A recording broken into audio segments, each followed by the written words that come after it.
Au nom du Père qui me crée, au nom du Fils qui me sauve, au nom de l'Esprit Saint qui me sanctifie, qui nous sanctifie, avec toute la tendresse de la Vierge Marie. Sœurs et frères, pour entamer notre prière, je vous propose un court extrait du tome 26 du 9 mai 1929, et c'est le Seigneur qui parle, bien entendu, à notre sœur Louisa.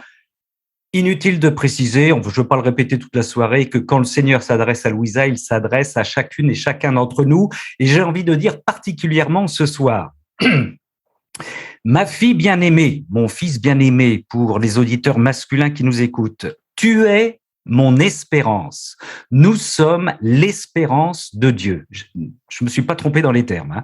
Ma fille bien-aimée, tu es mon espérance, l'espérance du royaume de ma divine volonté sur la terre. Cette espérance qui ne dit pas doute, mais certitude, parce que son royaume est déjà présent en toi. Le royaume est déjà présent en nous qui sommes rassemblés ce soir. Tes voix, tes prérogatives, tes narrations, et on pourrait dire tes zooms, tes rencontres du soir, sont toutes des appartements pour mon divin fiat. En toi sont ses fondations, ses connaissances, et c'est pourquoi, poursuit le Seigneur, j'ai l'espérance que son royaume sera formé et se répandra sur la terre. Fin de citation, tome 26, 9 mai 1929. Nous sommes, on a bien entendu, nous sommes l'espérance de notre Dieu, l'humilité de Dieu. Regardez l'humilité. Très beau chant. Merci d'avoir répondu à mon appel, dit souvent la Vierge Marie à Medjugorje.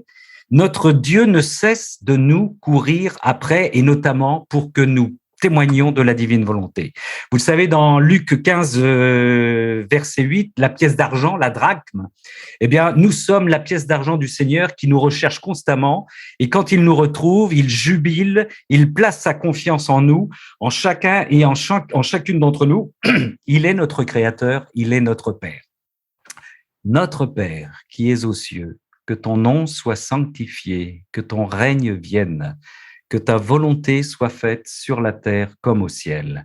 Donne-nous aujourd'hui notre pain de ce jour. Pardonne-nous nos offenses comme nous pardonnons aussi à ceux qui nous ont offensés, et ne nous laisse pas entrer en tentation, mais délivre-nous du mal. Réjouis-toi, Marie, comblée de grâce, le Seigneur est avec toi. Tu es bénie entre les femmes et Jésus, le fruit de ton sein, est béni. Sainte Marie, Mère de Dieu, prie pour nous pécheurs, maintenant et à l'heure de notre mort. Amen. Gloire soit au Père, au Fils et au Saint-Esprit, comme il était au commencement, maintenant et toujours, dans les siècles des siècles. Amen. Alléluia. Le thème d'aujourd'hui, de ce soir, voulons-nous être témoins de la divine volonté? On l'a déjà vu là dans ce démarrage, dans cette prière, mais le Seigneur compte sur nous. Nous sommes invités à participer à l'œuvre de Dieu plus que jamais. C'est énorme. Donc le thème, c'est voulons-nous connaître et faire connaître la divine volonté? Les deux sont liés. Le Seigneur dit que quand on connaît la divine volonté, ça déborde, et le fait que ça déborde nous conduit immanquablement à faire connaître la divine volonté. Voulons-nous rappeler la créature, les créatures, nos sœurs et nos frères, à l'ordre, à la place et aux desseins pour lesquels Dieu les ont créés? Voulons-nous être des crieurs? Le Seigneur, alors je ne sais pas si la traduction est bonne, on verra dans les traductions officielles, mais Jésus emploie le terme dans la traduction que j'ai, des crieurs de l'évangile du royaume de sa divine volonté. Entre parenthèses comme ça, cet après-midi, j'ai repensé, quand nous, dans notre tête, on peut dire à des frères chrétiens et à des sœurs chrétiennes, je vais te présenter la divine volonté. Mais dans notre esprit, c'est pas de présenter la divine volonté, on va voir ça, je vais vous le développer tout à l'heure, c'est d'évangéliser. Jésus dit que le livre du royaume du ciel, on peut l'appeler l'évangile du royaume de la divine volonté. Autrement dit, nous dévoilons jusqu'au bout l'évangile tel qu'il s'est dévoilé à partir du Nouveau Testament et dans le livre du ciel, et puisque dans le livre du ciel, il est totalement explicité. Donc, moi, je pars maintenant non plus dans une optique de dire je vais présenter la divine volonté, je vais évangéliser mes frères et mes sœurs, notamment en leur parlant de la divine volonté. Je vais évangéliser mes frères prêtres, notamment, pour leur présenter la divine volonté. Voilà. Alors, Petite introduction par notre Seigneur, volume 23, 18 janvier 1928, Jésus à Louisa. Ma fille, vous connaissez cette phrase, hein, elle est très importante. Ma fille, toutes mes œuvres se soutiennent les unes les autres, et le signe qu'elles sont mes œuvres, c'est que l'une ne s'oppose pas à l'autre. Elles sont tellement reliées entre elles que l'une s'appuie sur l'autre, que l'une s'appuie sur l'autre. Toutes les œuvres du Seigneur se superposent, sont liées, bien entendu. Alors, l'une s'appuie sur l'autre. Je vous invite à un petit exercice. Je vous invite à écouter la lecture. Je vais vous faire quelques petits extraits de la Genèse de Saint Paul, que j'aime particulièrement, et du livre du ciel dans cette optique. Toutes les œuvres du Seigneur se soutiennent les unes les autres. Ayez ça en tête. Romains 14, 7, 8. Romains 14, 7, 8. Aucun de nous ne vit pour soi-même et personne ne meurt pour soi-même. On est en plein dans la divine volonté. Hein. Aucun de nous ne vit pour soi-même et personne ne meurt pour soi-même. Car si nous vivons pour le Seigneur. Si nous mourrons pour le Seigneur. Soit que nous vivions, soit que nous mourions, nous sommes au Seigneur. Nous sommes au Seigneur. On est en plein dans la divine volonté. Genèse 1, chapitre 1, 26, 27. Dieu dit, faisons l'homme à notre image, selon notre ressemblance. Dieu créa l'homme à son image, à l'image de Dieu, il créa, mâle et femelle, il les créa, Dieu les bénit, fin de citation.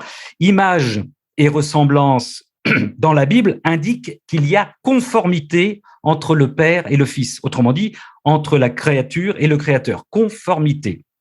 Troisième texte que je vous propose, toujours avec cette optique de penser que ces œuvres se superposent et ne se contredisent en rien, évidemment. Tome 26, 20 septembre 1929, Jésus à Louisa. Pour entrer, vous allez voir, on revient d'une certaine manière dans la création. Pour entrer dans mon fiat, la créature doit se vider de tout et se réduire à ce point où le Créateur, en l'appelant hors du néant, c'est l'origine, lui a donné l'existence où la puissance créatrice de ma divine volonté la créa belle, vide de toute chose et pleine uniquement de la vie de celui qui l'avait créée. Vous voyez, ça c'est ce à quoi nous invite le Seigneur dans la divine volonté. Mais on revient aux origines d'avant le péché. De la même manière, lorsque l'âme se laissera de nouveau investir par le pouvoir créateur de mon fiat, sa lumière et sa chaleur feront en elle le vide et la rendront de nouveau belle. Il faut qu'on passe par le vide. Tout comme si elle sortait du néant et il la laissera vivre dans le tout de ma volonté. Et dans ma volonté, poursuit le Seigneur, la créature respirera le tout. Elle se sentira toute sainteté, tout amour, toute beauté, parce que le tout de mon divin fiat la gardera dans sa mère, MER, où le tout sera à sa disposition. Ça, c'est important. Où le tout sera à sa disposition. Rien ne lui sera donné à moitié ou en petite partie, parce que celui qui est le tout est capable de tout donner de lui-même et non en partie. Dieu se donne à nous totalement dans le divin vouloir. Et c'est seulement dans ma volonté que la créature peut dire « Je possède toute chose et plus encore, le tout est à moi. Le tout est à moi. Dieu est à moi. » C'est, je ne veux pas dire c'est inouï, mais c'est complètement fou. C'est complètement fou. Je possède toute chose et plus encore, le tout est à moi. Dieu est à moi. Ce que nous propose notre Seigneur. Alors ça c'était, je rappelle, c'est un très beau texte, hein. Le tome 26, 20 septembre 1929. Et puis je termine avec, pour cette petite introduction, Romains Galates 2, 20, avec le Christ, je suis un crucifié, je vis, mais ce n'est plus moi, c'est le Christ qui vit en moi. Avec le Christ, je suis un crucifié, je vis, mais ce n'est plus moi, c'est le Christ qui vit en moi. Genèse, Saint Paul, livre du ciel, tout se complète, se superpose à merveille, à merveille. Les gens qui sont privés de la divine volonté, enfin du livre du ciel, sont amputés d'un savoir, mais extraordinaire. C'est terrible, hein. Encore une fois, le livre du ciel n'apporte rien de nouveau à la révélation publique. Le livre du ciel l'explicite, numéro 66 du catéchisme catholique.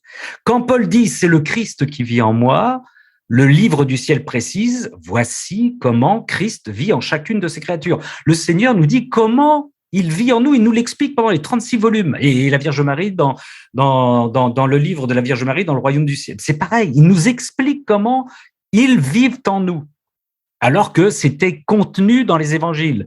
Quand Dieu dit « créons l'homme à notre image », le livre du ciel, vous avez entendu le passage tout à l'heure, invite l'âme à se laisser à nouveau investir par le pouvoir créateur du fiat, investir par le pouvoir créateur du fiat. Le livre du ciel nous replonge un peu dans cette genèse d'avant le péché, en nous proposant, grâce à la divine volonté, de retrouver, mais c'est ce que veut le Seigneur. Il a dit qu'il y aura une génération d'êtres qui connaîtront, à part la mort physique, mais qui connaîtront la situation qu'avait vécue Adam avant le péché. Et c'est ce qu'a dit tout à l'heure le Seigneur dans ce passage du 20 septembre 1929. Et c'est ce à quoi il nous invite à vivre ici et maintenant. Mais ça, ce sont des choses qui sont explicitées, on est bien d'accord, explicitées dans le livre du ciel. Et il y a encore plein de choses à expliciter. Et permettez-moi de glisser que seuls les insensés, au sens biblique du terme, les insensés sont vraiment les gens qui perdent la raison, mais dans le sens biblique du terme, c'est qu'ils se mettent contre Dieu. Confondent les insensés, confondent l'affirmation, tout est révélé. Vous savez, on vous dit, je peux entendre parler de ta divine volonté, tout est révélé, avec tout est clair et explicite. Au contraire, beaucoup restent à expliciter, à dévoiler, comme le précise, encore un petit coup, le numéro 66 du catéchisme de l'Église catholique que vous avez tous et que vous consultez de temps en temps. Il faut le connaître, ce numéro 66, parce que c'est vraiment dans nos cartouches, c'est important. C'est important.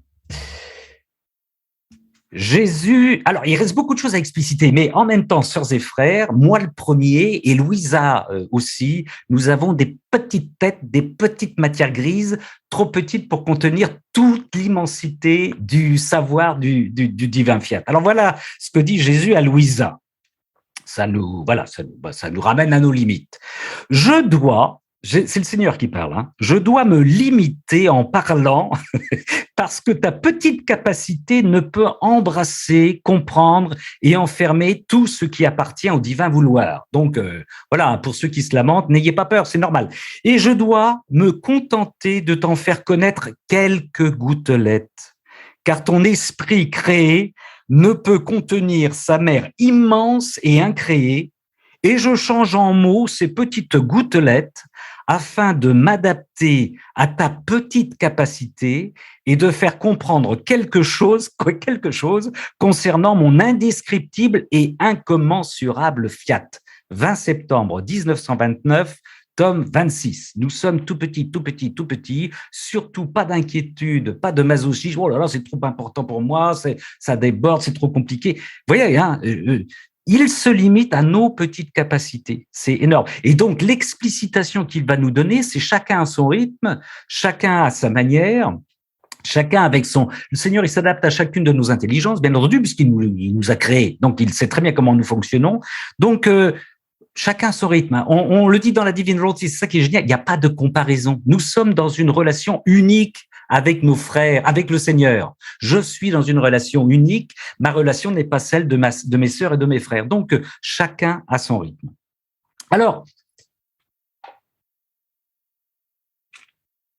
je vous propose, pour poursuivre, ça va peut-être vous étonner, mais je suis toujours dans l'explicitation, un petit détour par les dogmes. Les dogmes.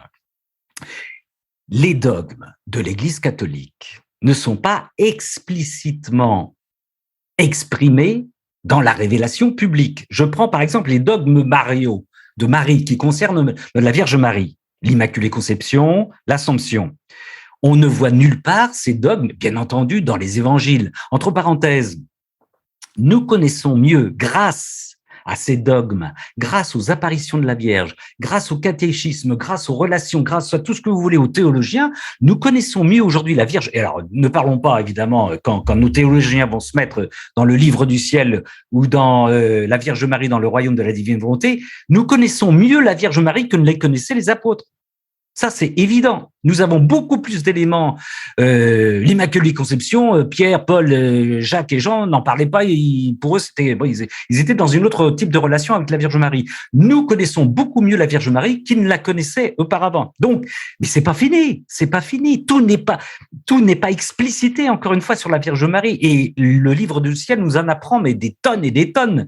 Encore une fois, c'est important parce que Jésus nous dit que la Vierge Marie est une reine, la reine d'un royaume qui attend ses enfants. Et les enfants, ce sont les enfants de la divine volonté. Elle attend son royaume est vide, enfin pratiquement vide pour le moment.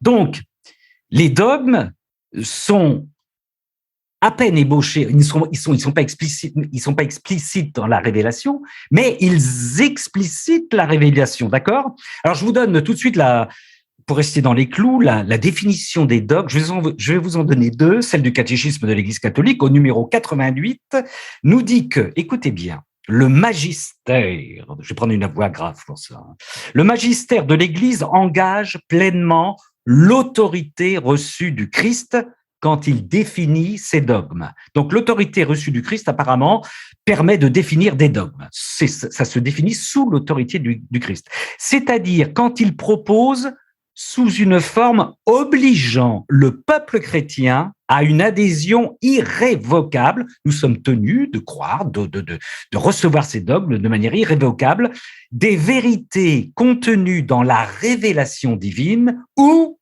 ça c'est important, des vérités ayant avec cela un lien nécessaire,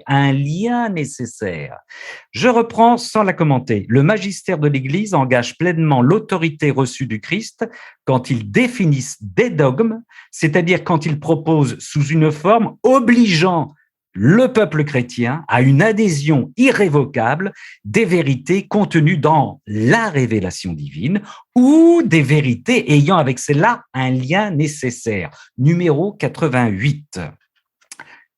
Petit commentaire. La révélation publique, celle que nous avons en Christ, qui est totale, on est d'accord, elle est complète, elle est totale.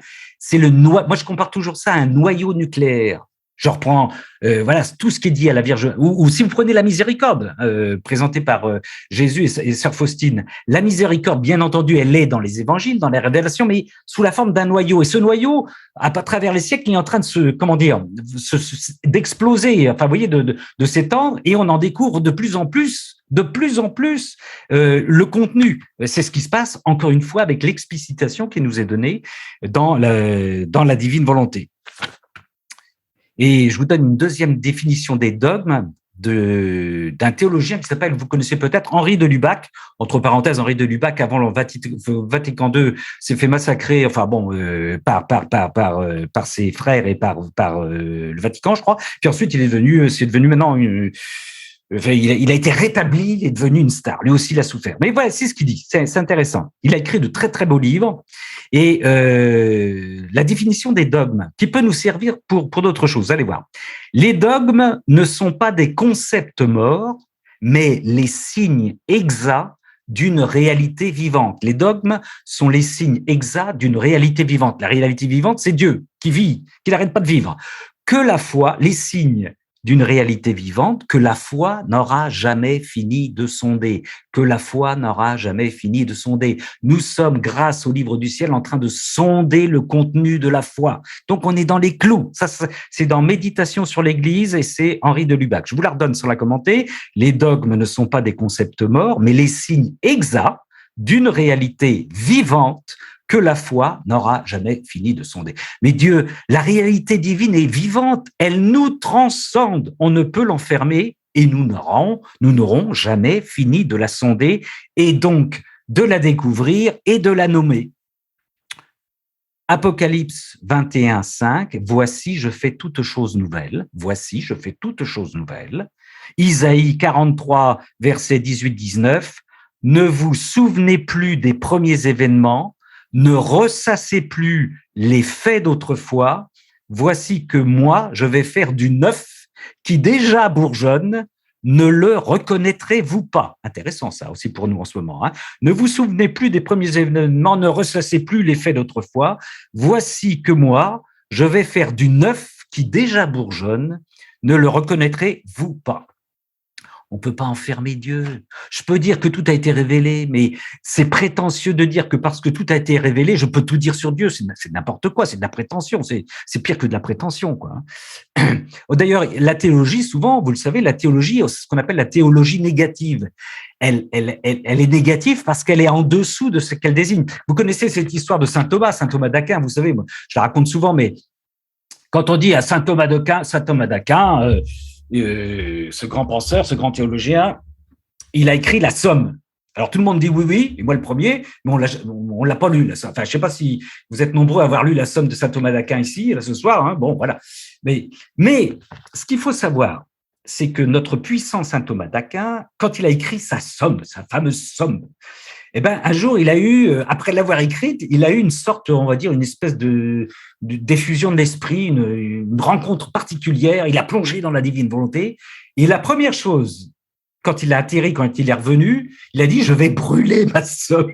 Il voulait tout brûler. En se disant, parce que c'est tellement en dessous ce que je viens de vivre avec le Seigneur, dans cette effusion, c'est tellement en dessous de ce que je viens d'écrire, que je vais tout foutre à la poubelle. Et là, tant mieux, pas tant mieux, j'en sais rien. Moi, encore une fois, je l'ai pas lu. Il y a un autre frère qui est passé, qui lui dit, Thomas, qu'est-ce que tu fais, mon frère? Surtout, ne brûle pas ta Somme. Mais voilà, c'est pour vous dire que, mais vous savez, c'est un petit peu dans une autre comparaison. Hein, à chaque fois qu'on a essayé de reproduire le visage de la Vierge par une peinture, quand les voyantes en parlaient à un peintre en disant tu vas essayer de nous reproduire, à chaque fois les voyantes sont déçues comme tout parce que ils sont complètement en dessous de la réalité.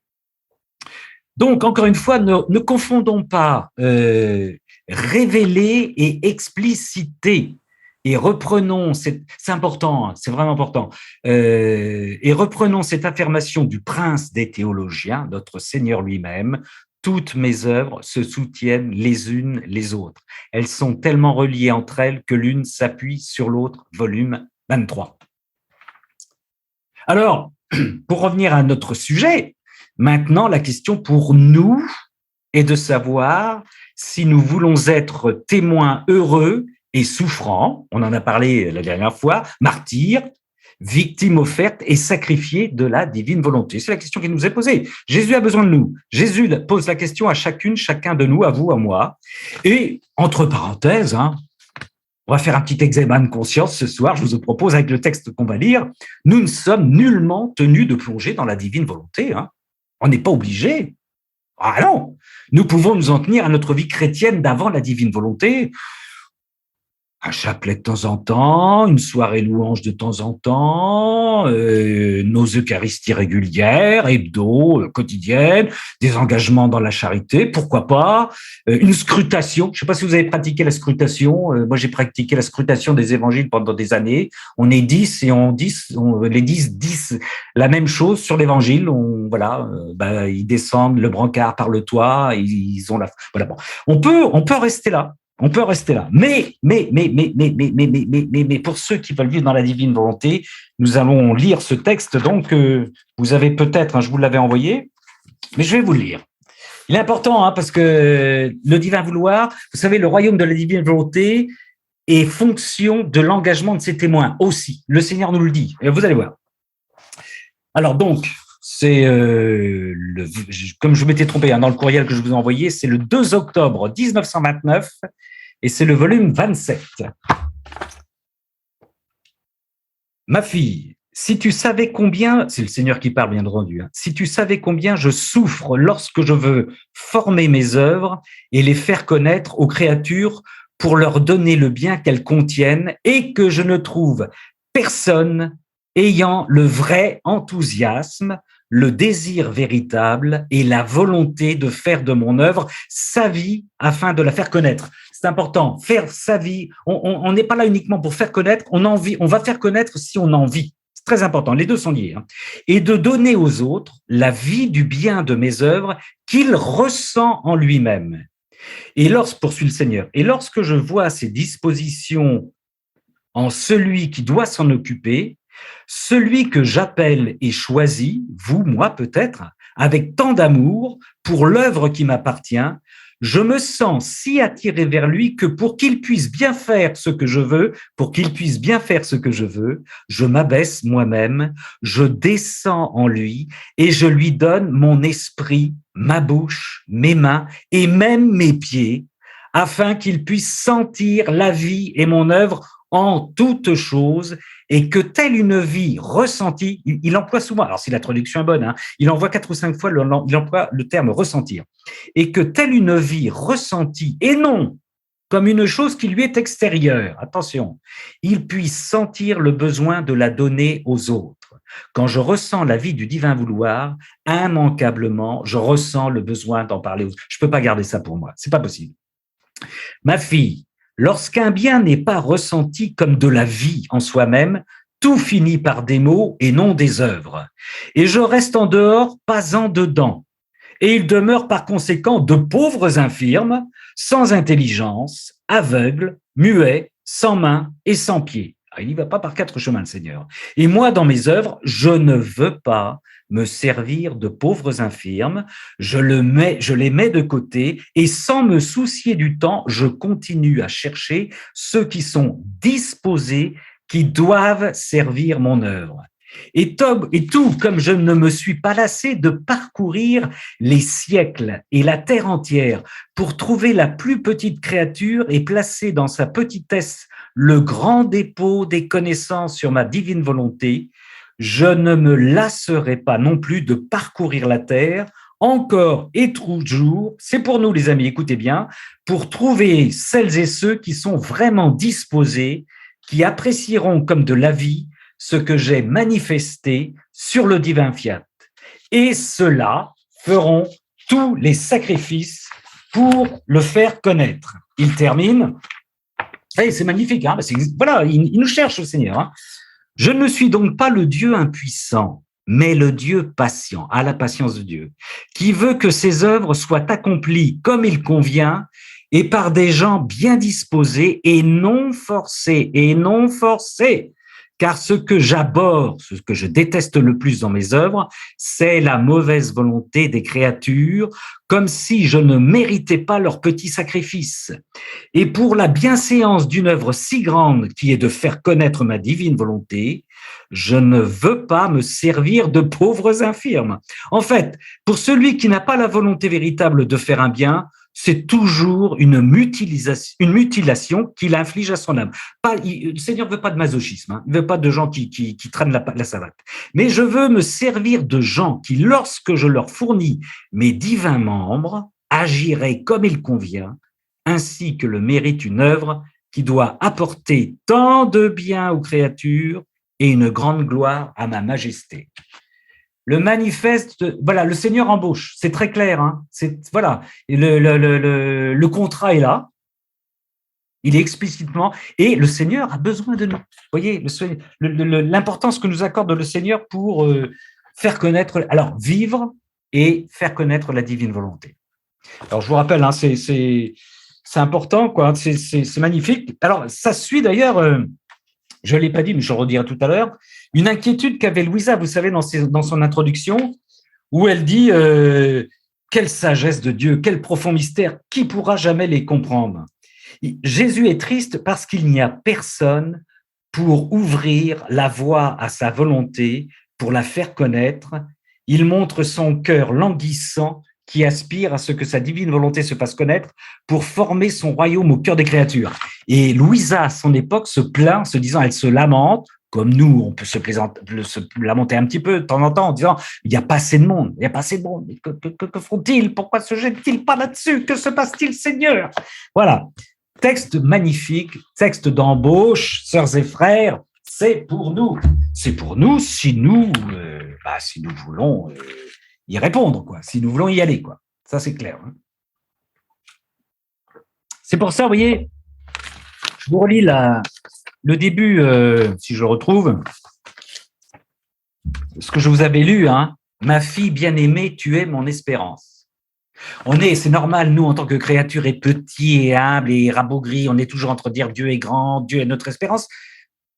Jésus nous dit, tu es mon espérance. La Vierge de Medjugorje qui vient nous dire, merci d'être venue. Merci d'avoir répondu à mon appel. Incroyable, c'est incroyable. Bon. Alors, à partir de là, je vous propose, à partir de ces données, ça va, on est dans les temps. À partir de ce texte,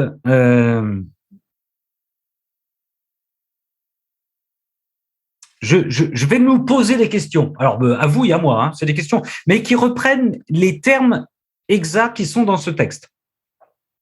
Des questions pour nous. Voulons-nous soulager Jésus? Voulons-nous le réjouir? Voulons-nous participer à ses œuvres? Voulons-nous vivre de sa divine volonté et faire connaître ses œuvres?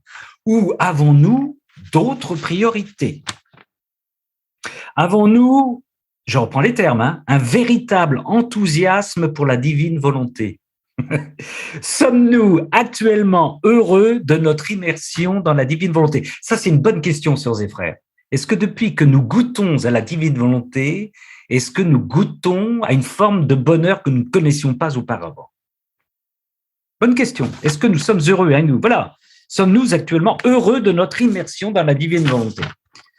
Avons-nous le désir véritable et la volonté de faire connaître cette œuvre du Seigneur aux autres? Si la traduction est bonne en attendant celle du Vatican, et là on va attendre des décennies, hein, moi j'aurais rejoint Louisa et je pense, hein, et le Seigneur avant que la traduction ne sorte, Jésus emploie 4 fois les verbes sentir ou ressentir. Ressentons-nous la vie du bien de ses œuvres en nous? Est-ce qu'il y a des transformations en nous? On en parlait la dernière fois dans le Zoom. Est-ce qu'il y a des transformations liées à cette divine volonté qui vient faire le ménage en nous? Acceptons-nous d'être appelés et choisis par Jésus? Il nous choisit, hein. Il choisit pas. Il choisit. Rappelez-vous de la phrase que j'avais donnée la dernière fois. Jésus dit: je donne la divine volonté. C'est un don à qui je veux, quand je veux, où je veux. C'est Jésus, le patron. Donc, sommes-nous vraiment disposés à vivre dans la divine volonté et à faire connaître le divin vouloir? Acceptons-nous les sacrifices nécessaires demandés par Jésus pour participer à son œuvre? Acceptons, parce qu'on ne va pas faire que marcher sur l'eau dans la divine volonté. Et non, on le sait bien. Hein. Acceptons-nous de bien faire ce qu'il veut? Ça, j'adore sa formule. Louisa l'emploie souvent. Jésus va nous laisser faire ce qu'il veut. C'est génial. Acceptons-nous de bien faire ce qu'il veut en sachant que lui nous laissera faire ce qu'il veut. Et acceptons-nous aussi de ne pas nous préoccuper du temps qu'il faut pour réaliser ce que Jésus veut. Ah, la patience du Seigneur, la patience. Voulons-nous que Jésus, attiré par nous, ça vous avez vu, il l'a dit tout à l'heure, s'abaisse vers nous, descende en nous, nous donne son esprit, sa bouche, ses mains et même ses pieds, afin que nous ressentions la vie de son œuvre en toutes choses. L'acte préalable le matin, l'acte qui actualise, vient tout vivre en moi, et que nous sentions le besoin de donner cette vie aux autres. Acceptons-nous ainsi d'agir pour une œuvre qui doit apporter tant de bien aux créatures et une grande gloire à la majesté divine. Acceptons-nous d'agir je reprends les termes là aussi, hein, pour une œuvre qui doit apporter tant de bien aux créatures et une grande gloire à la majesté divine. On travaille à la gloire de Dieu. C'est extraordinaire. On sort du néant et nous sommes ces maçons, ils nous donnent une truelle et vas-y, je compte sur toi et bosse. Voilà. Alors on le sait, hein, j'en parlais avec quelqu'un d'autre l'autre jour et j'en rigole, mais c'est vrai que c'est impressionnant. On a l'impression que le Seigneur ne nous laisse jamais nous reposer dans la divine volonté, il a toujours quelque chose à nous faire faire. Le Fils de l'homme n'a pas où reposer sa tête. Je comprends de mieux en mieux cette formule depuis que je suis dans la divine volonté. Le Fils de l'homme n'a pas où. Le Seigneur, il fallait qu'il. Je sais plus, quelqu'un avait. J'ai pas la mémoire des chiffres, mais quelqu'un avait calculé les kilomètres que Jésus avait fait à pied pendant les années de sa prédication. C'est inimaginable. Et le Fils de l'homme n'a pas où reposer sa tête. Il est toujours dans la relation avec son Père, il est toujours dans une intention, il est toujours en communication avec nous. Si on rentre dans la divine volonté, on ne dort plus. On ne dort plus. Je termine avec l'épître de Paul à Philémon. ouais, Paul à Philémon, c'est mignon, c'est tout, et c'est pour nous. Je rends grâce à mon Dieu en faisant continuellement mention de toi, de vous, dans mes prières, car j'entends parler de l'amour et de la foi que tu as envers le Seigneur Jésus et en faveur de tous les saints. À l'époque, ils s'appelaient les saints. Ils avaient bien raison. C'est pas les saints qui sont partis au ciel, hein, c'est les saints. Nous sommes saints, sœurs et frères. On a déjà suffisamment parlé. À partir du moment où Dieu est en nous, nous sommes saints. Il faut pas de complexe avec tout ça. Hein. Voilà, terminé ça. Encore une fois, ça n'appartient pas qu'au cubitus radius qu'on va caresser derrière une vitre de verre. Nous sommes saints de par la présence du Saint des saints en nous. Que ta participation à la foi soit efficace. Fais donc connaître tout le bien que nous pouvons accomplir pour la cause du Christ. Fais donc connaître tout le bien que nous pouvons accomplir pour la cause du Christ. C'est d'actualité. Grande joie et consolation m'ont déjà été apportées. Par ton amour, frère, tu as réconforté le cœur des saints. Voilà. Fin de citation. C'est dans l'épître de Paul à Philémon. Voilà, sœurs et frères, le petit terme de ma méditation, parce que je vous propose, hein, si vous le voulez, d'avoir un petit temps de partage ensemble. En transition, avant que vous ne preniez la parole, avec joie, des petits points, parce que ça, vous savez, la dernière fois, on avait un bel échange avec plein de questions. Voilà. Alors, je reprends des points, mais très rapidement. Puis on y reviendra si vous voulez. Hein. Si vous voulez revenir sur d'autres points, on y reviendra. Encore une fois, c'est échangé. Hein. Moi, voilà, on échange. Il y a des questions qui resteront sans réponse que on notera puis qu'on travaille. D'ailleurs, je trouve ça c'est bien parce que donc c'est diffusé sur Amen Fiat et puis il y a des gens sur Amen Fiat, suite au Zoom qui apportent leurs commentaires. Ça nous permet d'échanger entre nous et de nous compléter ensemble. C'est ce que veut le Seigneur. C'est parfait. Fusion, infusion. Vous vous rappelez, on avait parlé de fusion et d'infusion. Ah, je ne veux pas dire que c'est pas important parce que moi qui ai dit qu'il fallait faire attention aux mots qu'on utilise, mais bien entendu, j'ai complètement oublié, mais des frères et des sœurs m'ont rappelé le meilleur exemple de fusion. Alors, on disait, il vaut mieux dire qu'on est en infusion qu'en fusion, parce que la fusion, on est dissolu, on ne se reconnaît plus, mais le meilleur exemple, évidemment, d'infusion, c'est notre Dieu, un seul Dieu en trois personnes. Le Père, le Fils et l'Esprit Saint gardent leur identité. Ils gardent leur identité, mais ils sont un seul et même Dieu. Ça, c'est le grand mystère. Ça, c'est de l'infusion à 3000%. Hein, voilà, donc ça, c'est un bel exemple. Et puis, n'oublions pas ce que dit Jésus. Ils n'ont qu'une seule et même volonté. Qu'une seule et même volonté. Jésus dit si on avait trois volontés, on serait il serait sur des guerres d'amour sans arrêt, parce que moi, je suis, voilà, non, ils n'ont qu'une seule et même volonté. Alors pour l'infusion, on a une très bonne illustration avec notre Dieu trine en trois personnes distinctes, Père, Fils et Esprit Saint. Prière d'intention. Alors ça, c'est des choses qui chagrinent beaucoup certains d'entre vous, mais c'est tout à fait normal. Vous savez qu'on disait, le Seigneur, il dit, prie comme moi, c'est-à-dire glorifie sans arrêt le Père, et notre prière peut se réduire à que ta volonté soit faite comme au ciel sur la terre, et c'est tout. Et là, j'ai un ami, un frère qui m'a envoyé cette remarque. Il s'est pris un râteau parce qu'il a dit la même chose à des gens, et des gens lui ont dit, mais ça marche pas ton truc parce que le Seigneur a dit prier Jésus a dit prier le maître de la moisson pour qu'il envoie des ouvriers. C'est pas en contradiction. C'est pas en contradiction du tout. Prier le maître de la moisson, ça fait partie des intentions que Dieu a. Donc, quand je dis que ta volonté se fasse sur la terre comme au ciel, c'est clair et net que ça comprend que le Seigneur envoie des ouvriers pour la moisson. Hein. Et je vous fais remarquer que le Seigneur ne précise pas où et quand. C'est là la différence. Il ne dit pas d'envoyer des ouvriers de la moisson dans tel lieu à telle époque. Non, d'envoyer des ouvriers pour la moisson. Comme il demande qu'il y ait des crieurs pour la divine volonté, mais il ne nous dit pas combien il en veut. Il nous laisse entendre au départ qu'on ne sera pas nombreux, que nous ne sommes pas nombreux. Ça, il laisse entendre. Ça, c'est clair. Mais voilà, sur la quantité, vous voyez. Vous voyez, donc, encore une fois, prenons l'habitude de rentrer dans la prière de Jésus, que ta volonté, Père, soit faite. Alors, ça n'empêche pas de glisser des prénoms, je reviens là-dessus. Encore une fois, je vais prendre un prénom. Voilà, si je prie, comme je prie très souvent pour ma sœur Isabelle, qui nous écoute, eh bien, je dis que ta volonté soit faite en Isabelle comme elle se fait au ciel. Voilà, je glisse le prénom dedans. Mais c'est ta volonté. C'est plus que moi je souhaite pour Isabelle, c'est que ta volonté, parce que seul Dieu sait très bien, pertinemment bien, ce dont a besoin Isabelle. D'accord?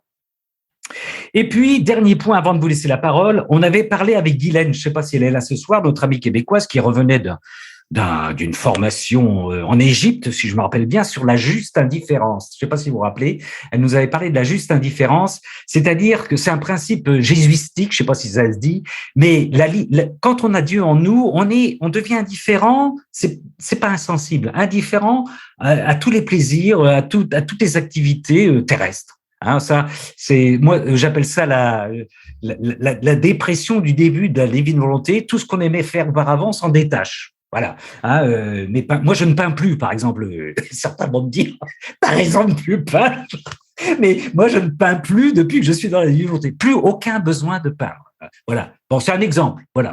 Voilà. Si un jour le Seigneur me demande de reprendre le pinceau, il me le dira, mais voilà.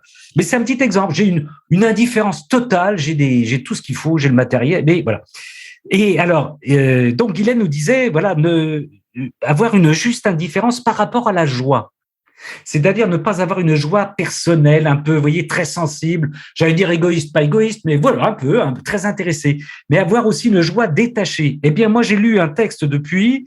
C'est ne pas ressentir la souffrance sous le mode de la divine volonté, donc avoir une indifférence par rapport à la souffrance. Et je vous donne les références, c'est le volume 24, 10 mai 1928, avoir une juste indifférence par rapport à la souffrance aussi, par rapport à la joie et par rapport à la souffrance. Volume 24, je ne vous lis pas là, mais 10 mai 1928. Voilà, sœurs et frères, pour les petits commentaires. Vous avez des réactions en bas, vous pouvez cliquer sur réaction pour lever le pouce ou la main. Si vous voulez intervenir, intervenez avec joie, sœurs et frères. Merci pour votre écoute.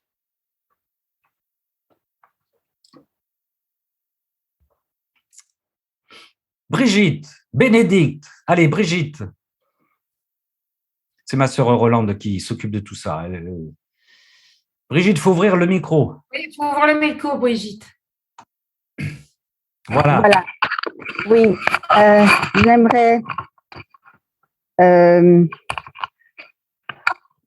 illustrer un peu ce que vous avez dit.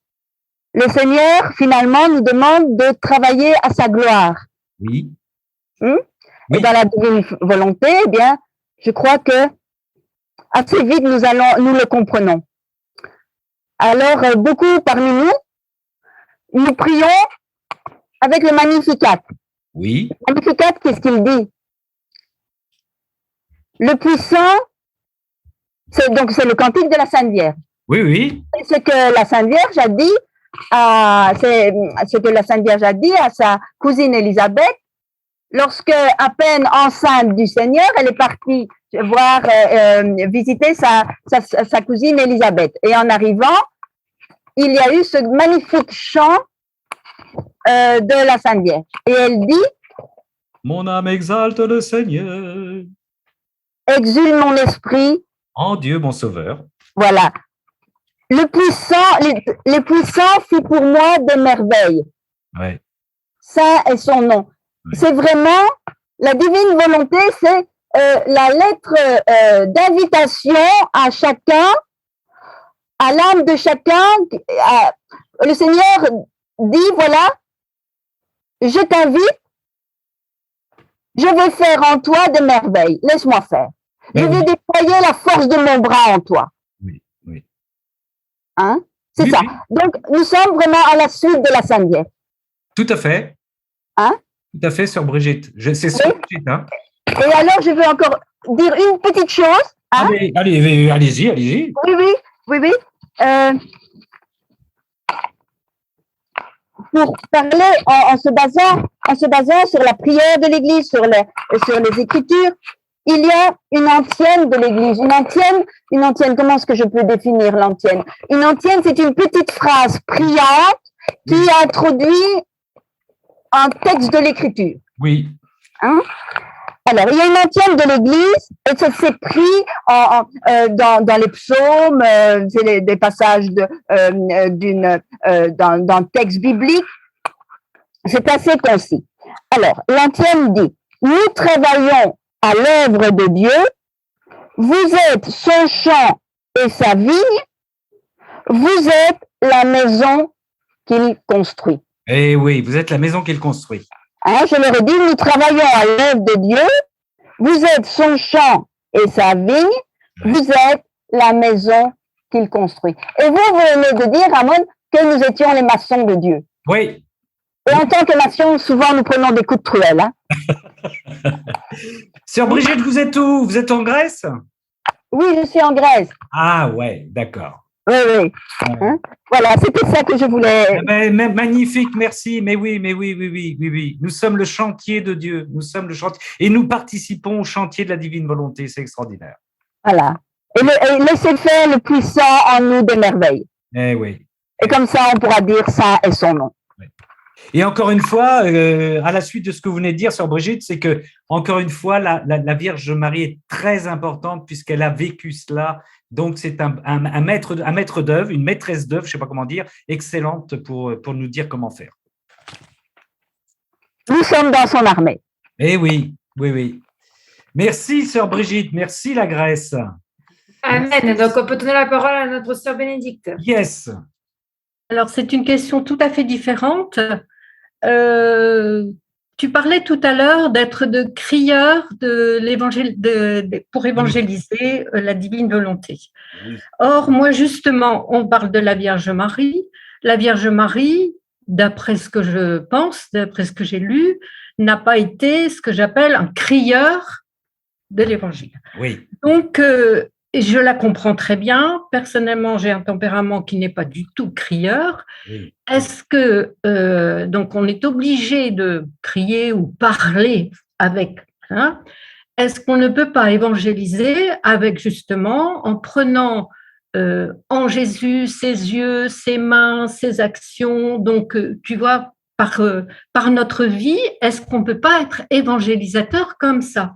Parce qu'autrement, moi, ça me trouble beaucoup d'être crieur, tu vois. Non, Bénédicte, j'ai jamais dit qu'il fallait, excuse-moi, gueuler, crier. Tu peux intérieurement crier, Bénédicte. Tu as raison, mais là, j'ai insisté. J'ai pris ce terme de crieur, mais tu sais très bien que dans la divine volonté, ce qui est important, alors là, Rolande pourrait nous en faire des kilomètres, parce qu'elle maîtrise très, très bien ça. C'est la vie intérieure que nous permet de vivre Jésus. Et les réalisations que nous pouvons faire, même en restant seuls et dans un silence, tu comprends?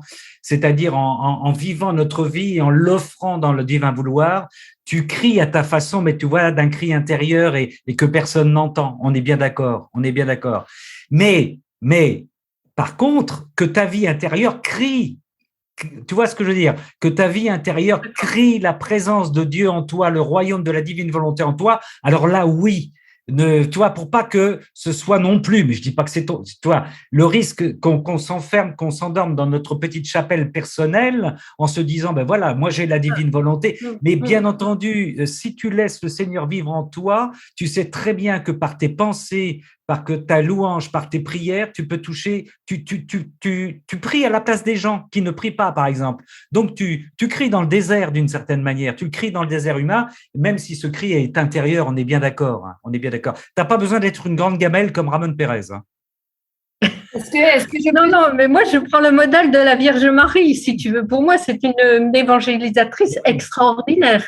Donc, c'était dans ce sens-là que je disais. Est-ce que je peux dire quelque chose?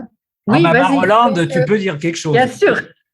Alors, oui, je pense que le seul danger qu'il peut avoir, c'est de lire les écrits du livre du ciel et de ne pas les faire vivre en nous, donc de ne pas être des crieurs. C'est-à-dire, on lit, mais on ne passe jamais à l'acte.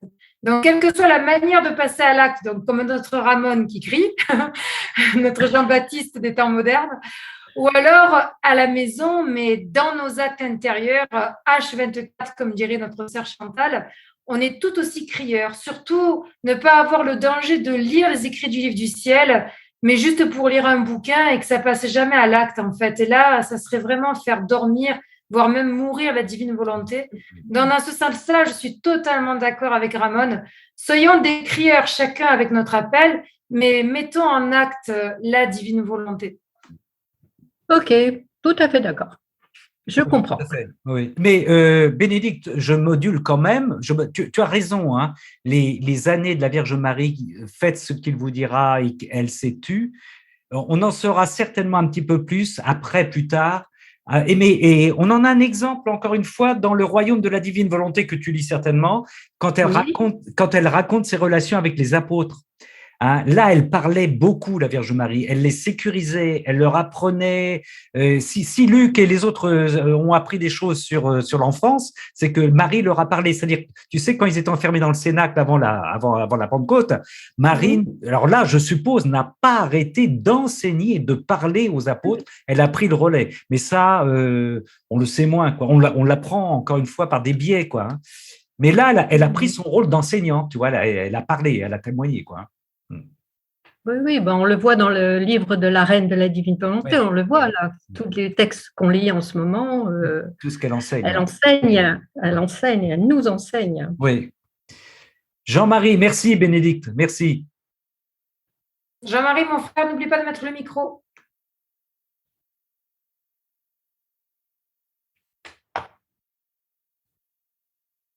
On t'entend pas, Jean-Marie. Jean-Marie. Voilà. Ah, il est là, il arrive. Vous m'entendez là? Oui, on t'entend. Voilà. Oui, moi je me suis rendu compte que notre discours évoluait effectivement. Ça descend de la tête au cœur. Parce qu'au début, j'ai beaucoup offert de livres et en fait, les gens les commençaient et après, ils n'allaient pas plus loin. J'étais même obligé de récupérer les livres après. Bon. Et maintenant, en fait, comment dirais-je, c'est cette réalité du ciel qui devient tangible pour nous, qui oriente nos pensées toute notre vie, quoi, et qui nous fait vivre. Et en fait, c'est de cela, en fait, que je témoigne et qui crée un intérêt auprès de mes interlocuteurs, quoi. Voilà, c'est la perception du réel, quoi. C'est s'emparer du réel comme jamais on pensait qu'on pouvait s'en emparer, quoi. Et il y a quelques jours, là, tout d'un coup, avant de me coucher, là, après, je suis au tome 23, là, tout d'un coup, j'ai une illumination, je prenais conscience de cette réalité de la divine volonté. Et le futur et le passé n'avaient plus aucune importance, mais en fait, tout d'un coup, je perds des pieds parce que on s'appuie sur le passé, parce que le passé, c'est comment dirais-je, le sillon d'un bateau dans la mer qui s'efface petit à petit. Mais ce qu'on a vécu la veille et l'avant-veille, on s'en rappelle, ça, malgré qu'on dit il n'existe pas, que le présent est là. On est pétri par le passé et tout d'un coup, s'il y a que le présent, c'est comme si on se noie, quoi. Il y a un vertige, voilà. Et en fait, c'est capable de témoigner de ça, c'est cette réalité du présent comme jamais on avait pu imaginer qu'il pouvait exister, et c'est déjà le ciel, quoi, en fait, qui est là, quoi, sur la terre. Oui. Voilà, en fait, c'est ceux qui. Et quand ça nous a touchés aux tripes, quoi, on peut pas faire, quand on en témoigne, les gens sont touchés aussi. Alors que quand ça demeure intellectuel, c'est difficile les autres sont pas attentifs, quoi. Voilà, ils sont pas tout ouïe, quoi, comme quand on parle avec le cœur. Je pense que dans ce que tu dis qu'on a expérimenté, je pense que, c'est un peu les questions que je posais tout à l'heure, mais je pense que, il est impensable. Enfin, quand on pense à ce qu'on a vécu avant la divine volonté, avant ce don de la divine volonté, maintenant, qui voudrait revenir en arrière, quoi? qui voudrait revenir en arrière, même dans sa pratique, hein, dans sa pratique de foi, qui était honnête, qui était belle, etc. Enfin, pour moi, ça me semble complètement impossible, quoi. Comme tu as parlé, ça fait partie du sillon qui a disparu dans la mer, hein, la mousse de l'eau, là, mais c'est impossible. C'est impressionnant, hein. Ce goût, ce plaisir, enfin ce goût plutôt, parce que c'est pas toujours du plaisir, mais ce goût que nous donne le Seigneur dans la plongée du présent, l'intensité, qui fait qu'on est complètement pris par ce présent. Et il emploie souvent de plonger dans la mer de sa divine volonté où il n'y a plus de rivage et il faut s'abandonner et nager, nager. Plus on nage, plus on a envie de nager, plus on se porte, plus on est porté, c'est incroyable. Hein, ouais. Il y a une réalité au temps présent qui est assez extraordinaire quand même. Hein, mais c'est le présent de Dieu. Hein, c'est le présent de Dieu. C'est fou ça. Est-ce que quelqu'un veut… à moins que tu voulais dire autre chose, Jean-Marie, hein, je ne veux pas te couper la… Non, c'est ça, c'est tout à fait ça, tu l'as décrit très bien. C'est comme si on avait toujours vécu sur une île et que tout d'un coup, on découvre une autre réalité, le monde, quoi, avec les fleurs, des arbres, tout ce qui puisse exister qu'on ne connaissait pas, quoi. Et c'est la réalité du ciel, en fait, qui tout d'un coup devient perceptible, quoi. Julia, ma sœur, je crois que tu veux poser une question. Donc, il faut que tu remettes ton son. Le micro. Vous m'entendez? Oui, très bien, parfaitement. Bonsoir à tous. Bonsoir. En fait, il y a deux choses. Par rapport à l'indifférence, j'ai beaucoup réfléchi à ça parce que moi, je suis plutôt méridionale et plutôt réactive. Et en fait, moi, c'est très apaisant, la divine volonté, parce qu'on apprend à dire fiat à tout et à tous. Et c'est merveilleux. Et finalement, cette sainte indifférence, c'est ça. On ne monte pas, on bataille pas pour avoir un truc qui va nous faire super plaisir. Et on ne bataille pas pour avoir quelque chose, pour éviter quelque chose qui risque de nous faire mal et on peut se tromper, etc. Ouais. Donc, c'est ce fiat qui libère énormément, je trouve. Ouais. Et la deuxième chose, c'est par rapport à… Oui, tu disais, on peut découvrir la divine volonté et puis vouloir continuer à prier comme avant. Il me semble avoir lu que c'est un peu comme les Juifs, s'ils voulaient rester juifs, à dire les psaumes, à vivre tout comme alors qu'ils ont rencontré le Christ qu'on leur a prêché, quelque part, ils passent à côté de la vérité. Et il me semble avoir lu, je vais le dire de façon peut-être un petit peu trop carrée, mais il me semble avoir lu que si ça nous est présenté, si ça nous vient, c'est que c'est pour nous. Oui. Et que si on dit non, voilà, c'est peut-être pas si simple de dire ah ben non, moi je fais comme avant. Là, on est peut-être un peu à côté de ce qu'on attend de nous. Je ne sais pas ce que vous en pensez. Oui. Ceci étant dit, on est libre, hein, Julia, voilà, si pour X raisons. Enfin, moi, peut-être qu'un jour, je ne sais pas, hein, peut-être qu'il y a des personnes qui ont des histoires de personnes qui sont entrées dans la divine volonté, qui en sont sorties, j'en sais rien, hein, peut-être, hein, voilà. Mais oui. Par contre, dans ta première partie de ce que tu as dit là, quand tu es revenu sur la justesse, sur la juste indifférence, ça me fait penser à un autre terme, et j'y reviendrai dans le prochain Zoom sur la pureté d'intention. Je reviens à la chasteté, on en avait parlé dans un des premiers Zooms. Justement, la juste indifférence, c'est une relation chaste aux éléments, aux personnes. Et c'est exactement la même chose. C'est tel qu'était Jésus avec les gens dans ces événements. On va te prendre pour un prince, pour un dieu, mais t'es rien. Hop, il s'en va, il dégage. Et quand il rend libre quelqu'un, il cherche pas à voir. Il s'inquiète. Il dit voilà, sur les 10 que j'ai guéris, il y en a qu'un qui revient, mais c'est tout. Il y a la juste distance qu'il avait par rapport aux événements. Ça rejoint tout à fait ce que tu viens de dire. Sur la juste indifférence, quoi. Voilà. Et c'est une des définitions de la chasteté, ouais. Encore une fois. Ouais. Merci, Julia. Elle est là, ma sœur, tu peux mettre le micro. Bonsoir, Elena. Ok. Micro, oui. Bonsoir. Bonsoir. Moi, j'appelle parce que, je vous ai écouté là. Et parce que moi, en fin de compte, quand j'ai découvert la Divine Volonté, avant, je faisais les petites œuvres de la Sainte Vierge Marie. Je ne sais pas si vous connaissez. C'est comme un petit peu les lots, mais c'est les petites prières, les offices de la Sainte Vierge Marie. Oui. Et il y a un petit peu avant Pâques, j'ai recommencé de la Divine Volonté parce que pour moi, c'est les œuvres de la Sainte Vierge.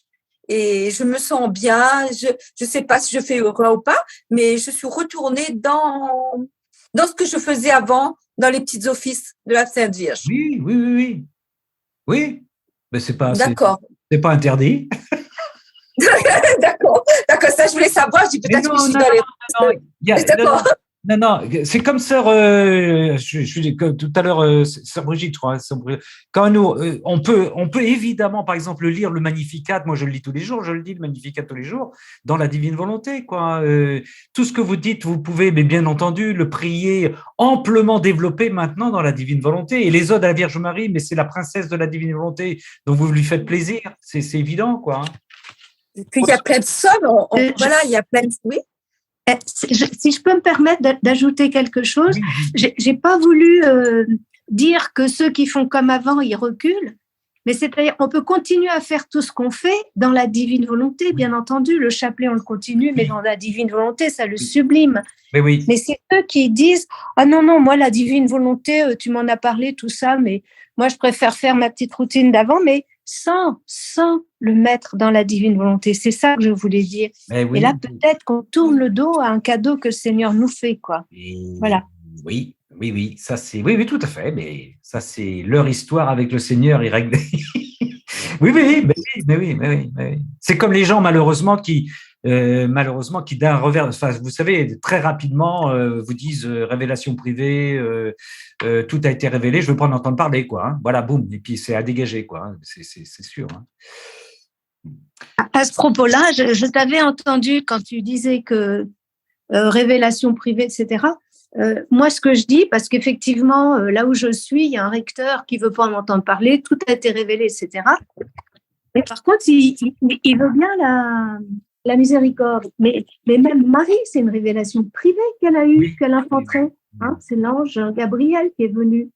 Après, c'est sœur Faustine qui a eu cette révélation. C'est toujours des révélations privées. Le Seigneur, et il le dit dans le livre du ciel, il aime bien la relation personnelle, face à face, et il s'adresse à une personne, et c'est cette personne. Donc, c'est toujours des relations, c'est toujours une révélation privée, mais qui est faite pour être transmise. Le Seigneur révèle son porte-parole. Oui, puis bon sang de bonsoir. C'est vrai que c'est à une personne privée, sœur Faustine, Marthe Robin, qui vous voulez, mais c'est le Seigneur qui s'adresse. Le Seigneur, il n'est pas privé, on ne peut pas privatiser le Seigneur. Donc, ce que dit le Seigneur, évidemment, sur sa miséricorde, c'est forcément que sa miséricorde, il a envie de la développer, d'en dire quelque chose qui existe déjà dans les évangiles. Mais c'est le Seigneur qui parle. On ne va pas prendre du Seigneur à la carte. Oh, le Seigneur là, miséricorde, j'en veux pas. Là, j'en prends. C'est n'importe quoi. Tant que j'y pense, c'est pour Bénédicte. Je suis tombé sur une phrase de ce qui va lui faire plaisir, volume 8 mai 1909. Celui qui parle beaucoup, c'est pour moi ça, Bénédicte. Hein. Celui qui parle beaucoup est non seulement vide de Dieu, mais par ses nombreuses paroles, il tente de vider les autres de Dieu. Ça, c'est pour les gens qui écoutent, je vais peut-être en choquer quelques-uns, les gens qui écoutent la radio, vous savez, écouter la radio à longueur de journée, c'est diabolique. Vous ne pouvez plus penser, vous ne pouvez plus être dans le silence. Celui qui parle beaucoup est non seulement vide de Dieu, mais par ses nombreuses paroles, il tente de vider les autres de Dieu. Non, mais Volume 8 mai 1909. Mon frère, il y a Robert qui veut poser une question. Oui. Alors, Robert, mon frère, tu peux mettre ton micro. Robert. Buenas tardes. J'ai une question. C'est pas une question, c'est par rapport à ce que tu dis, tout est révélé. Mais plusieurs fois m'est revenu en tête qu'on voit dans les évangiles, on dit que Jésus expliquait à part aux apôtres. Oui. On ne dit pas ce qu'il a dit aux apôtres. Oui. Ça, c'est une chose. Et la deuxième réflexion qu'il faisait, Jean dit, il a fait tant de choses, le Seigneur, si on devait écrire tout ce qu'il a fait. Mais bien sûr. Donc, il dit tout est révélé, voilà. Oui. Mais bien sûr, mais on le sait bien, oui, oui. Ouais. Mais c'est pour ceux que tu sais qui cherchent mais c'est normal, hein, qui cherchent à pinailler, voilà. Je me permets de vous glisser, enfin, je pense que je vais rien vous apprendre, mais vous savez, aujourd'hui, être prêtre, aujourd'hui, c'est pas évident. Vous avez un extrême, mais j'observe les faits, hein, vous avez un extrême des paroissiens qui viennent voir leur curé en leur disant, voilà, on est deux hommes, on va se marier, on voudrait soit une bénédiction, soit que vous nous mariez, et éventuellement, parce qu'on est très évolué, quand nous aurons des enfants par GPA éthique en achetant quand même à l'Ukraine, je voudrais bien que vous baptisiez mon enfant. Ça, c'est un extrême. Et ce qui se passe en Allemagne actuellement, on voudrait que tout ce que vous dites par rapport à l'homosexualité soit retiré du catéchisme et de ce que vous avez. Ça, c'est un extrême. Dans l'autre extrême, vous avez les tradis, les intégristes qui vont mener une croisade auprès de notre curé en lui disant ouais, non, on peut pas communier dans la main, voilà. Bon. Et au milieu, vous avez des illuminés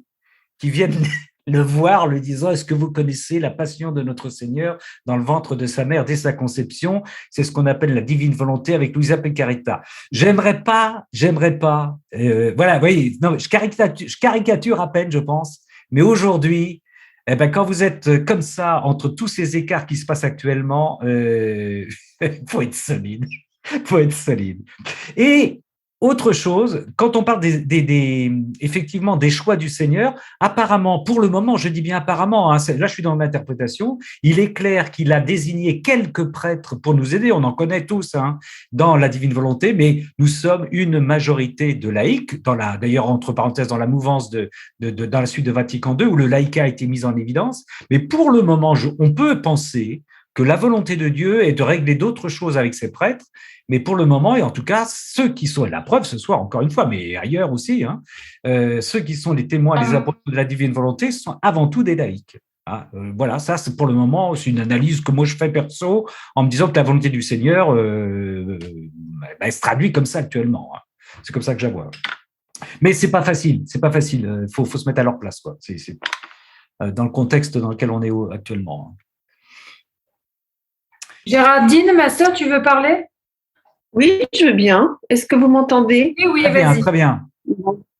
Alors moi, ça fait en fait depuis 2006 que je suis dans Luisa Piccarita, les méditations de la Passion, avec un prêtre. On avait un groupe, on était dans l'Ain et dans le Nord-Isère. Et donc, on a travaillé, il enregistrait les méditations. Là, il faisait des neuvaines. En fait, on faisait... Je témoigne parce que c'était très fort. On faisait en fait on a chacun, je continue, 1 heure des 24 heures de la Passion, on est 24, donc répartis sur la France, depuis donc 17 ans. Et donc lui, alors il est parti en Afrique, hein, donc on a arrêté avec lui, mais on continue nos 24 heures. Et donc lui faisait en fait une recollection 1 fois par mois, avec les méditations, une messe et des prières de guérison. Tout ça dans la divine volonté. Et donc, il y avait énormément de guérison de gens parce qu'en amont, il faisait une neuvaine pendant 9 jours avant la rencontre, il faisait une neuvaine de messe pour les gens, dans la divine volonté. Mmh. Donc, voilà. Alors, il existe d'autres gens depuis 2006 et bien avant que j'ai connus, et puis des gens aussi du Canada, qui sont dans la divine volonté en France, mais qui ne sont pas connus. Et bien moi, je suis isolée, je suis toute seule depuis longtemps, en fait. Donc, je donne beaucoup aux prêtres, dans les communautés, aux prêtres. Je suis invitée. Après, je témoigne, enfin, j'en parle. Et puis je repars, mais je délivre un message, je donne mon témoignage, et après je sais jamais ce qui se passe, parce que je donne des livres. Alors le Seigneur pourvoit tout, hein. J'ai besoin de rien faire. Il me donne tout. Donc dans la divine volonté, on a tout pour travailler. Bon, je dis pas que c'est pas facile quand même, parce que je vis comme une ermite, en fait.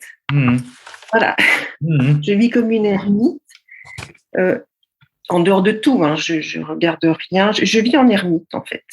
Mais le Seigneur me donne les livres et tout ce qu'il faut pour aller porter les messages. Alors, c'est surtout aux prêtres. Alors après, pour l'instant, je n'ai pas de retour. Je n'ai pas de retour des prêtres. Tu sèmes, tu es dans la. Tu sèmes. Voilà. Voilà, et je suis dans le je suis. Alors, le témoignage que je veux donner, c'est que je suis dans le je suis.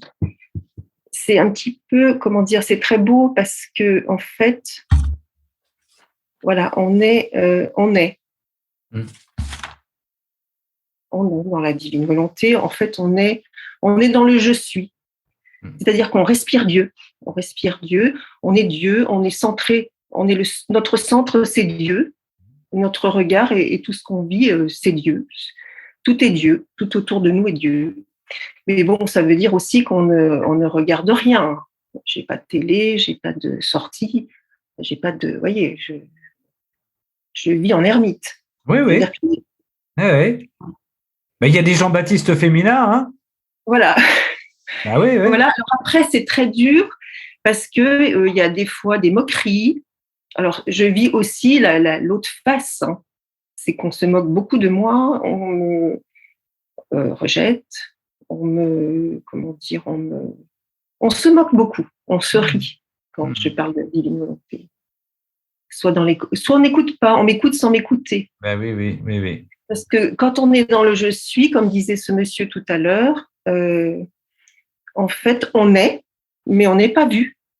On ne nous voit pas, on ne voit pas Dieu. Oui. On ne nous voit pas, et donc c'est une grande souffrance. Oui, je comprends bien, oui.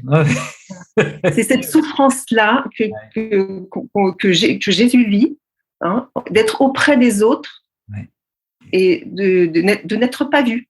Oui. Mais, je t'apprends rien, excuse-moi, mais tu vis ce que Jésus a vécu pendant 30 ans. Avant sa prédication, il vivait dans sa petite maison avec la Vierge Marie et les voisins devaient se dire, tiens, il y a le gars Jésus qui est par là, il a encore monté une chaise, il a fait un tabouret. Sans voir, tu vois, mais c'est ça, hein, sans connaître, sans savoir qu'il était Dieu, quoi. Mais oui, seul Jésus le savait et vivait cette passion. C'était une passion, évidemment.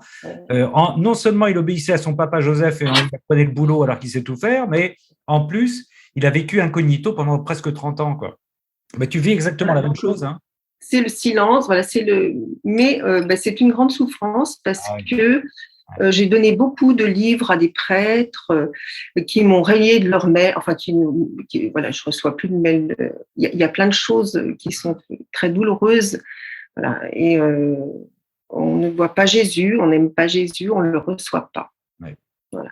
Dans la divine volonté, on est dans le je suis. Oui, vit du je suis. Complètement dans le je suis immergé. Donc c'est ça qui est douloureux parce que on ne voit pas Dieu. Notre monde ne voit pas Dieu. Oui. Voilà. Enfin, c'est pour dire comment le ressentir, enfin, comment le vivre. Par exemple, je fais les 24 heures de la Passion depuis des années. En fait, la prière, c'est pas la mienne. Voyez, pour dire, c'est ce que je prie. En fait, c'est Jésus qui prie. C'est Jésus qui prie. Et pour témoigner aussi.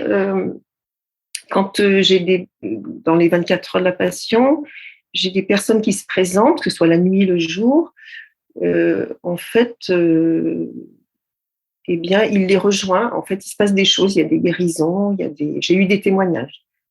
Moi, j'y suis pas, on m'a vu, mais on m'a vu en prière, on m'a témoigné, je t'ai vu en prière, tu m'appelais. J'ai une amie qui m'avait dit un jour, alors c'est une petite histoire, hein, je m'étais levée à 4 heures du matin pour prier et je vois une personne qui passe en esprit, donc je la présente dans les 24 heures et la semaine suivante, elle me dit, écoute, je t'ai vue en prière, tu m'appelais, tu me prenais les mains, tu me disais viens, et moi j'étais entourée de démons, j'étais dans une noirceur, et toi tu étais dans un halo rose, tu me prenais les mains et tu me disais viens. Et donc cette personne s'est complètement convertie. Alors bon, c'est pas moi, hein. Je veux dire par cette prière, vous voyez, en fait elle a demandé Elle a eu soif de l'Eucharistie, elle s'est convertie, elle a demandé la confirmation, elle était baptisée. Hein, voilà. Et donc, je suis devenue sa marraine de confirmation. Mais c'est pour dire que dans les 24 heures de la Passion et dans les prières, il y a des guérisons, il y a des gens qui sont rejoints. Mais c'est pas nous, c'est Dieu, c'est Jésus qui rejoint les personnes. J'ai beaucoup de témoignages comme ça. Géraldine, on va passer la parole à d'autres personnes. Je te remercie. Merci. Voilà, juste pour dire que c'est très bien.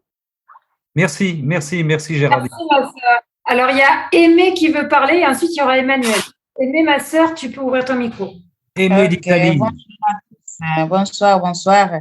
Et moi, quand vous avez lu la phrase que Jésus, quand il dit « Je veux me servir des gens ». Oui. Après, la demande « Voulez-vous participer à ces œuvres ou bien avons-nous autre priorité ?» Oui. Les deux phrases ici m'a vraiment touchée. Et je me suis dit, ce que Jésus dit que je veux me servir des gens. C'est juste. Jésus a atteint notre liberté et notre disponibilité. Il ne force personne. Et surtout, comme les chants de Saint François le dit, l'humilité de Dieu, voici l'humilité de Dieu. Il atteint de notre part l'humilité parce que sans être humble, on ne peut pas aller de l'avant. On ne peut pas aller de l'avant. Et j'ai eu référence aussi des rois Salomon, quand il avait demandé à Dieu de lui aider pour bien servir son peuple. Il était aussi humble. C'est cette humilité qu'il nous faut pour vivre dans la divine volonté. Alors, vivre dans la divine volonté, selon moi, c'est vivre, comment on dit ça? Avons-nous autre priorité? Moi, je vais dire, pour le moment, j'ai vraiment mis les X dans d'autres priorités parce que j'étais toujours sur les mêmes boîtes. Je n'avance pas. Alors, à quoi bon? Parce que c'est Dieu m'a donné la possibilité de choisir sa vie ou de choisir ma mort. Alors, je préfère choisir Jésus. Et suivre pas chaque jour ce qu'il me dit. Et je peux dire que c'est vivre aujourd'hui, non plus hier. C'est l'aujourd'hui. L'aujourd'hui de Dieu. L'aujourd'hui de Dieu. Aujourd'hui de Dieu est dans la divine volonté et non plus hier parce que je risque de fabriquer moi-même les tombeaux. Oui.